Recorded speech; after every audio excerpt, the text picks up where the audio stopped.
Welcome to the podcast where mental health is at the core of what we focus on. We strive to develop people like you to maximize who you are and what you've been called to do by sharing tools and resources for better brain health. And now here's your host, Juan Garcia.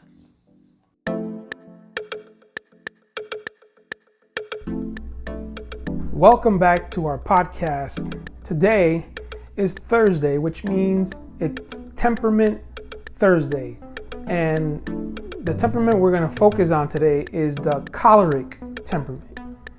That's right, that's the way you pronounce it, choleric. And the choleric temperament falls under the extrovert category. So last week we talked about the sanguine. Today we're talking about the choleric, and both of those temperaments are considered extroverted types of temperaments.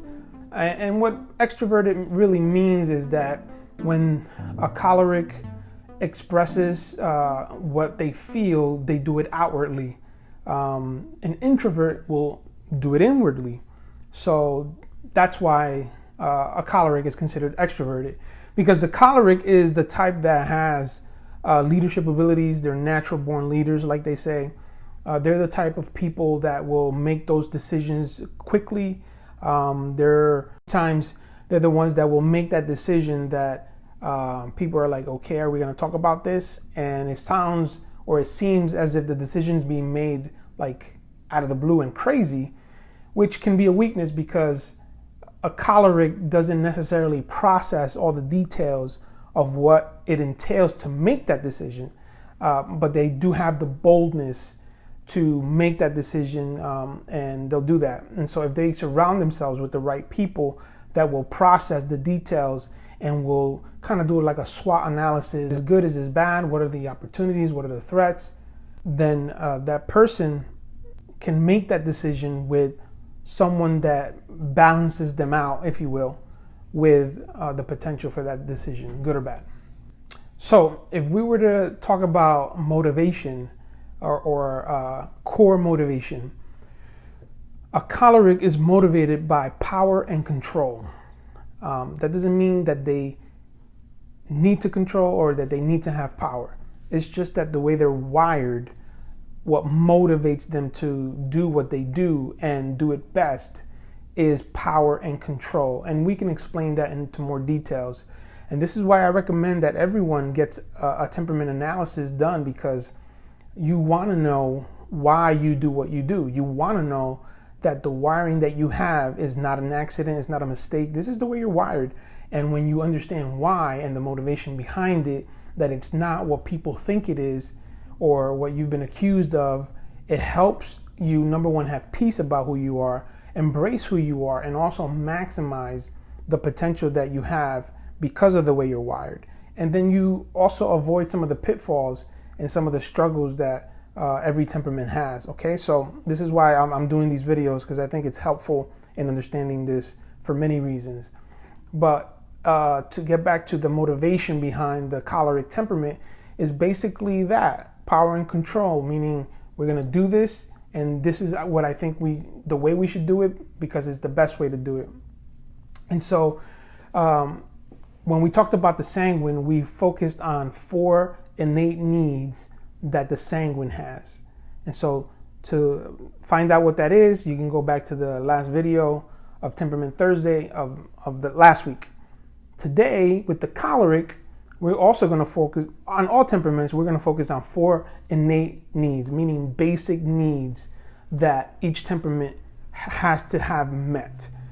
Just like physically, we need water, we need food, we need rest, we need shelter. Well, our temperaments have needs as well. And I'm going to highlight 4. And I highlight 4 because I think as a whole, these are the needs that need to be met. There could be intricacies and little details, but these 4 will cover all of the basic needs that this temperament has. The 4 basic needs are loyalty, sense of control,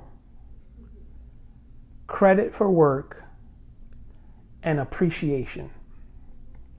Loyalty, sense of control, credit for work, and appreciation. And let me explain each of them separately so that it helps understand it a little bit more closely and better. When we talk about loyalty, for a choleric, loyalty means that they are being prioritized and that they are aware that you have their back. That's what loyalty means to a choleric, that whatever's happening, that they're priority in your life and that you have their back no matter what. When it comes to sense of control, it's not that they need to control. They're not control freaks. Now, if it's something that is unhealthy, it can seem as if it's a control freak type of thing. But sense of control, really, to a choleric, it means that everyone involved is pulling their weight. Everybody is following the plan. So, for example, if there's a family and the mom is the choleric of the family, and she's asking, dishes to be done, laundry to be done, the honey to-do list around the house, all of these things. When she's asking for those things, she's not trying to control what is done or not being done. She needs for her need to be met of that there's a sense of control, that things are getting done, that there's no chaos, that there's not someone just sitting in a corner somewhere not doing anything while everybody's doing their part. That is not good for a choleric to witness, okay? Everyone needs to be pulling their weight. Everyone needs to be involved. Everyone needs to be doing what they can do. And that's important to a choleric. That's a need. That's an innate need for a choleric. So if you can think of a coworker that's like that, someone at work that is constantly saying, hey, come on, you got to do this. Don't forget.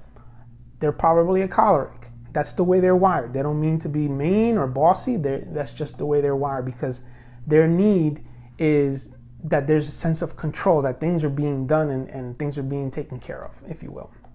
Appreciation. For a choleric, this is very important. And it basically means that they're being valued for their strengths, that there's an acknowledgement of who they are and the strength that they have. That's very important. And also, what goes hand in hand with that is credit for work. This is for them to know that they're being valued for their contribution. That just like one of their innate needs is for everybody to be pulling their weight and doing their part and following the plan, that they're contributing. They're being a huge contributor to the greater picture, and they want to be valued for that. And so they need to know that. They need to hear that. They need to or see it. Those are 4 innate needs that a person with a choleric temperament has. So if you know someone like that, you have to make sure that those needs are being met if you're in relationship with this person.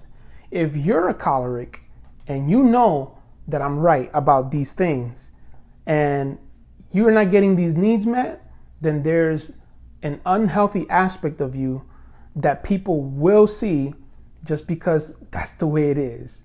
And so when a choleric is not having their needs met, this is what they can potentially look like.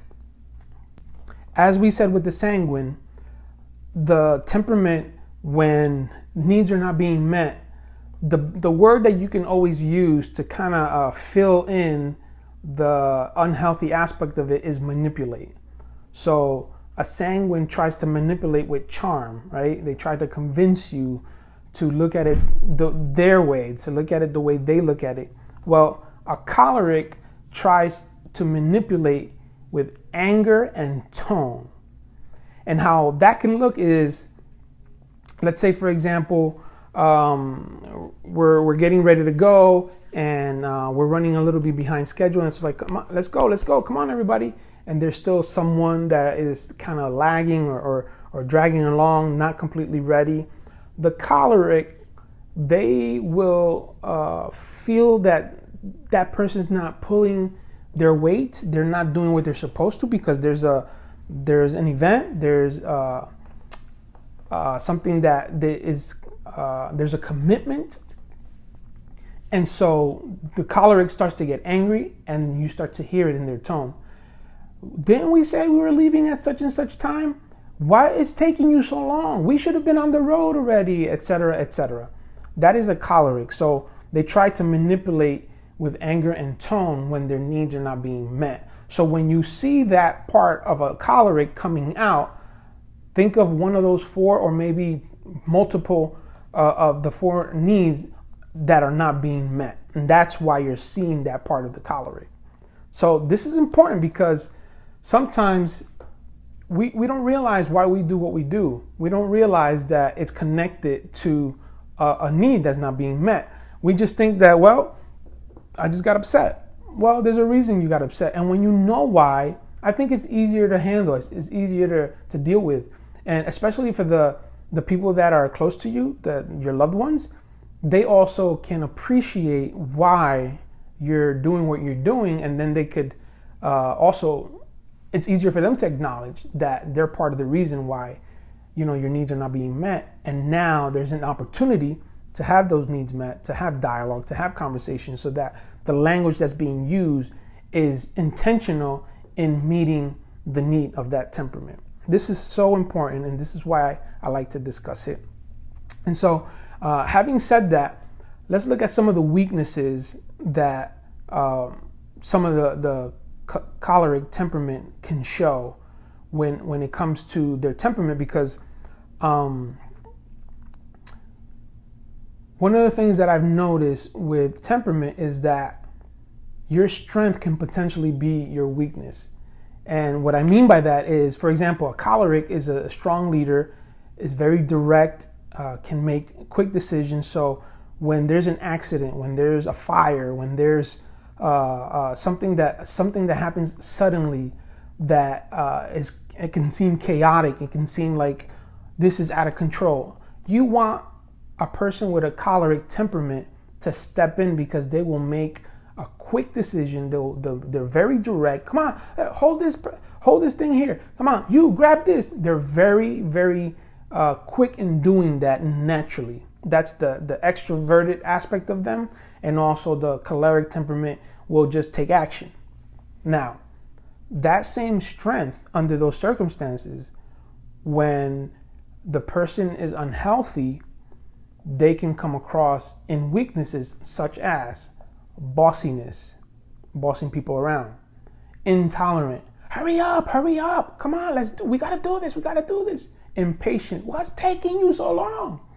Because they're thinking about the end product or the end result. They're not thinking about feelings. They're not thinking about a person that may be a phlegmatic or a melancholy that is not so quick into thinking the way that the choleric is thinking.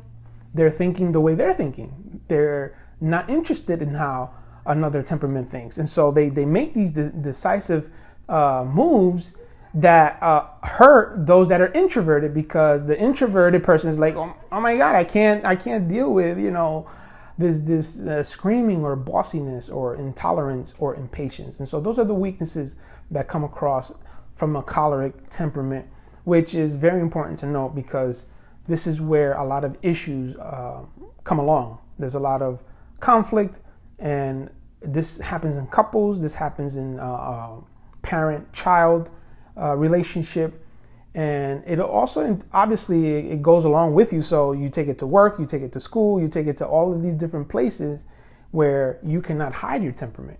You can hide your personality, because you can mask it, and you can blend into the environment. You can, decide that day you're not gonna, act out because you're at church or something like that. But you can't hide your temperament. It'll come out, whether it's in your body language, in your gestures, in your tone. It will come out. So this is important for us to know, that temperaments have a reason as to why they are the way they are.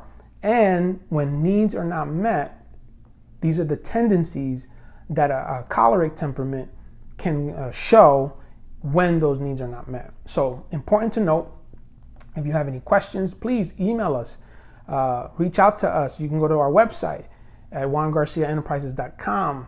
Reach out to us, send us any questions. You can comment on the video. If you're watching this video, you can send an email. Whatever method is easiest for you, reach out to us so that we can meet your needs and help you along the way, because we believe that relationships are important. And the more we know about ourselves and the more we know about how we're wired and why we do what we do, the more we will succeed in life. The more we will also understand others as to how they are wired and why they do what they do. And the more we can connect and resolve conflict in a healthy way. This is another episode of your podcast, Mind Yours, your favorite podcast for mental health and peak performance. Don't forget, if this is the first time that you're listening to us, don't forget to subscribe, to like, to share. Give us a comment. Let us know how we're doing. Do you like the material so far? Is this helping you? Do you want to take the temperament analysis tool? Let us know. Reach out to us. We will be glad to help you do that and facilitate the follow-up so that you understand what the report says and what is the best way for you to move forward in terms of knowing the best self. Okay?